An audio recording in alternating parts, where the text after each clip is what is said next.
Friends, welcome to John Academy. This is Shahul John. आज हम पढ़ने जा रहे हैं NIOS की बुक एनवायरमेंटल साइंस, जिसका कोड है 333। क्लास 12th के लिए है। ये चैप्टर 1 है। इसको आज हम क्लियर करेंगे। फर्स्ट टॉपिक है हमारा इसमें सौर मंडल। तो सौर मंडल के बारे में पढ़ेंगे, एग्जाम में आता है। सूरज के चारों ओर चक्कर लगाने वाले ग्रह, ग्रहों के चारों ओर चक्कर लगाने वाले उपग्रह, क्षुद्र ग्रह और धूमकेतु, उल्कापिंड आदि के सम्मिलित स्वरूप को सौरमंडल कहते हैं। यानी कि इन सभी चीजों से, चाहे वो ग्रह हो, चाहे उपग्रह हो या क्षुद्र ग्रह हो, सभी से मिलकर बनता है सौरमंडल। कोई अन्य तारा, अन्य ग्रह हमारे सौरमंडल का हिस्सा नहीं है। पूरे सौरमंडल का केंद्रीय बिंदु सूर्य होता है, जैसा कि आपको यहां दिखाई दे रहा है। सारे तारों का, ग्रहों का केंद्र बिंदु क्या है? केंद्र क्या है? सूरज। ठीक है। तो सौरमंडल किसे कहते हैं? सूरज के चारों ओर चक्कर लगाने वाले ग्रह, ग्रहों के चारों ओर चक्कर लगाने वाले उपग्रह, क्षुद्र ग्रह और धूमकेतु, उल्कापिंड से मिलकर क्या बनता है? सौरमंडल। नेक्स्ट है बिग बैंग सिद्धांत, या ब्रह्मांड किस तरीके से बना, पृथ्वी कैसे बनी? तो इसका आंसर बिग बैंग सिद्धांत बताता है। बिग बैंग या जोरदार धमाका ब्रह्मांड की रचना का एक वैज्ञानिक सिद्धांत है। यह इस सवाल का जवाब देने की कोशिश करता है कि यह ब्रह्मांड कब और कैसे बना। ठीक है। तो ये बिग बैंग सिद्धांत क्या बताता है? बिग बैंग का मतलब होता है एक बड़ा धमाका, जो ये बताता है किस तरीके से हमारा ब्रह्मांड बना। इस सिद्धांत के अनुसार कोई 15 अरब पहले वर्ष समस्त भौतिक तत्व और ऊर्जा एक बिंदु में सिमटी हुई थी। इससे पहले क्या था? 15 अरब वर्ष पहले सारी की सारी भौतिक तत्व ऊर्जा के बिंदु में सिमटी हुई थी सभी चीजें। इससे यह कोई नहीं जानता, फिर इस बिंदु ने फैलना शुरू किया। बिग बैंग बम विस्फोट जैसा विस्फोट नहीं था, बल्कि इसमें प्रारंभिक ब्रह्मांड के कण समूचे अंतरिक्ष में फैल गए और एक समूचे का मतलब होता है सारे के सारे, और एक दूसरे के से दूर भागने लगे। इस सिद्धांत का श्रेय एडविन हबल नामक वैज्ञानिक को जाता है, जिन्होंने कहा था कि ब्रह्मांड का निरंतर विस्तार हो रहा है, जिसका मतलब ये हुआ कि ब्रह्मांड कभी संग ना रहा। यानी कि एक ऐसा बिंदु जो फैलता जा रहा है, जिसके अंदर हजारों कण हैं, हजारों चीजें आती हैं, जैसे कि ग्रह आते हैं और भी क्षुद्र ग्रह, ये सब आते हैं। उनको ब्रह्मांड कहा जाता है। जो ब्रह्मांड अभी तक फैल रहा है, उसका अंत कितना है वो अभी तक वैज्ञानिकों को भी नहीं पता चला है। तो बिग बैंग सिद्धांत क्या बताता है? ब्रह्मांड के, पृथ्वी के, सूरज के, ग्रहों के विकास के बारे में। नेक्स्ट है पृथ्वी। पृथ्वी की आंतरिक संरचना के 3 प्रधान अंग है। कौन कौन से हैं? 3 अंगों से, 3 पार्ट से मिली है, बनकर बनी है पृथ्वी। ऊपरी सतह, जिसे हम भूपट्टी कहते हैं, ये दिखाई दे रहा है आपको।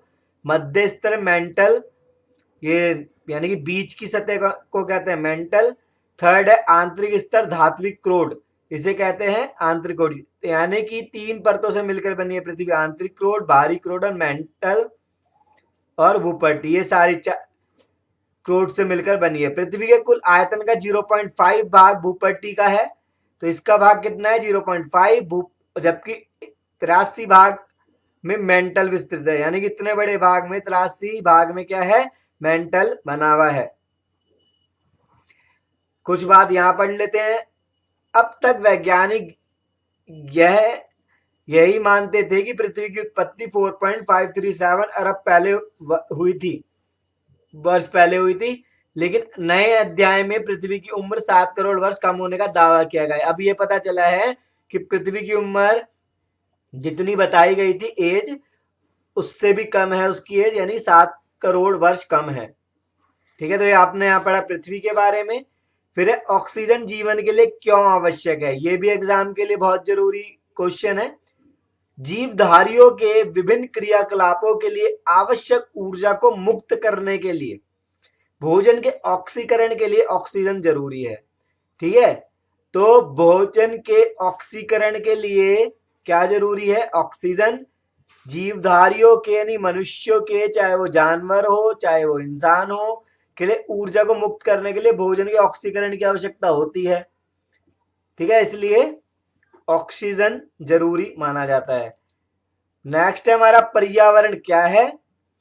पर्यावरण में जलवायु, भूमि और इनके बीच पारस्परिक संबंध व एवं मनुष्य जाति, जीवित प्राणी, पेड़ पौधे, सूक्ष्म जीवाणु और संपत्ति शामिल है।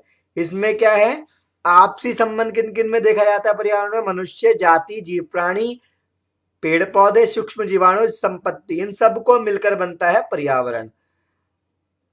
फिर है सजीव और निर्जीव वस्तुओं में विस्तार। इससे पहले मैं आपको बताना चाहता हूं, अगर आप NIOS के किसी भी सब्जेक्ट की वीडियो या PDF नोट्स लेना चाहते हैं तो आप प्ले स्टोर से डाउनलोड कर सकते हैं जॉन अकेडमी की ऐप, जहां पर आपको वीडियो भी मिल जाती है और PDF नोट्स भी। तो आगे बढ़ते हैं। सजीव और निर्जीव वस्तुओं में अंतर। श्वसन, समस्त जीवधारी कार्य करने के लिए ऊर्जा श्वसन द्वारा प्राप्त करते हैं और निर्जीव वस्तुओं में यह क्रिया नहीं होती। समस्त जीवधारियों में ऊर्जा श्वसन द्वारा प्राप्त करते हैं और निर्जीव वस्तुओं में नहीं होती। सजीव में होती है जो ऊर्जा प्राप्त करते हैं, पर निर्जीव ऊर्जा प्राप्त नहीं कर सकते। सेकंड है पोषण। जीवों में पोषण होता है जो ठोस और द्रव के रूप में होता है। फलस्वरूप सजीवों में इसलिए वृद्धि होती है, निर्जीवों में यह गुण नहीं पाया जाता। सजीव क्यों बढ़ते हैं, क्योंकि ठोस और द्रव के रूप में जीवों में पोषण होता है जो ठोस और द्रव के रूप में होता है। फलस्वरूप जीवों में इसलिए वृद्धि होती है। जीवों में वृद्धि कैसे हो जाती है, क्योंकि उनमें जान होती है और निर्जीवों में ये गुण नहीं पाया जाता है। प्रजनन, सभी जीवधारी प्रजनन करके अपने वंश को आगे बढ़ाते हैं, लेकिन अजीवित वस्तुओं में ये नहीं पाया जाता है। जितने भी जीवधारी का मतलब सजीव, प्रजनन करते हैं, अपने वंश को बढ़ाते हैं। ठीक है, उनके संतानें होती हैं, पर अजीवित वस्तुएं यानी कि निर्जीव वस्तु ऐसा नहीं कर पाती। उत्सर्जन, फोर्थ पॉइंट है। पौधे तथा जंतु वर्जित पदार्थों को शरीर से बाहर निकाल देते हैं, जैसे कि मलमूत्र आदि। अजीवित वस्तु उत्सर्जन नहीं कर सकती। पौधे हो गए, जंतु हो गए, जो भी चीज खाते हैं वो निकाल भी सकते हैं वो, जैसे कि मलमूत्र मतलब टॉयलेट करना। अजीवित वस्तुओं में उत्सर्जन नहीं करती, अजीवित वस्तु उत्सर्जन नहीं करती। ठीक है, क्योंकि उनमें जान नहीं है और वो नहीं कर सकती उत्सर्जन। तो ये थे हमारे सजीव और निर्जीव वस्तुओं में अंतर। ये चैप्टर यहीं कंप्लीट होता है। और वीडियो देखने के लिए इस चैनल को सब्सक्राइब करें और वीडियो को शेयर करना ना भूलें।